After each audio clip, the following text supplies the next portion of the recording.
Child sexual exploitation and abuse is a global problem.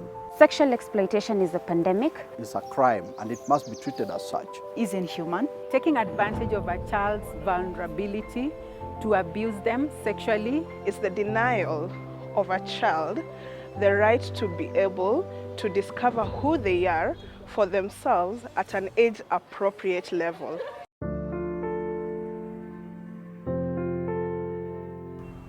The Out of the Shadows Global Index is a global assessment of how 60 countries, including Kenya, are addressing child sexual exploitation and abuse.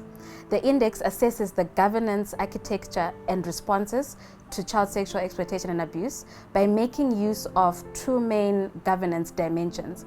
These are prevention and response.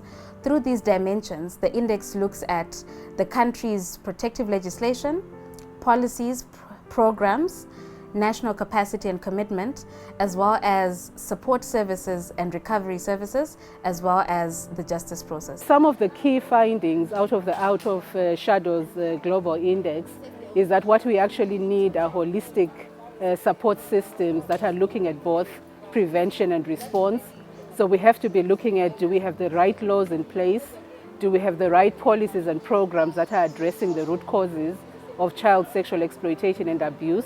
And do we have the right support services around mental health, around shelter, psychosocial support, as well as ensuring that the justice system, the criminal justice system, responds appropriately to cases of child sexual abuse and exploitation.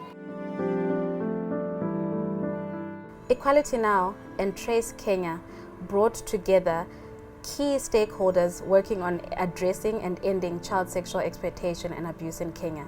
This included government, civil society, as well as social media platforms.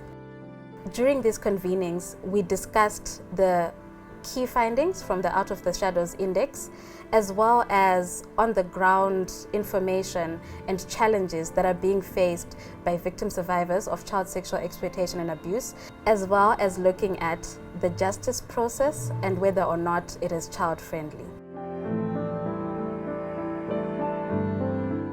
What needs to change is the overall normalization of sexual exploitation or abuse or violence. Our politicians, our parents, our church leaders to prioritize children. Children come first. We need to prioritize child protection within the tourism sector so that sexual exploitation and abuse of children in the tourism sector is stopped. The same energy we use for preaching, whether in a Christian setup or in a Islamic or even in a Hindu or any religious setup, the same energy we use for preaching is the same energy we need also to use for preaching against sexual exploitation. By creating awareness, one, to our parents who are the primary caregivers, to our teachers who interact with our children, and also to public institutions that interact with our children through technology. An ideal world is where children are safe and protected from sexual exploitation. Where children live within an environment of trust, where when they meet adults, they know they can trust them with their very lives for guidance, for protection, and for everything the child needs. Internet connectivity must be safe. It's a world that is fit for children, where children are free, where children can move around, can go to school, can go to church, can go to the market, and come back home safe. Children, women and men can live in a world free of sexual exploitation.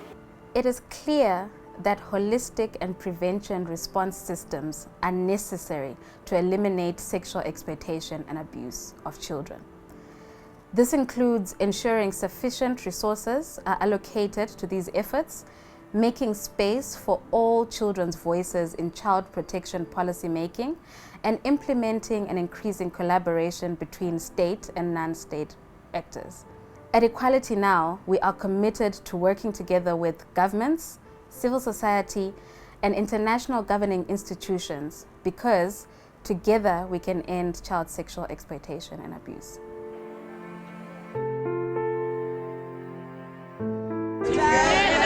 can end child sexual exploitation and abuse.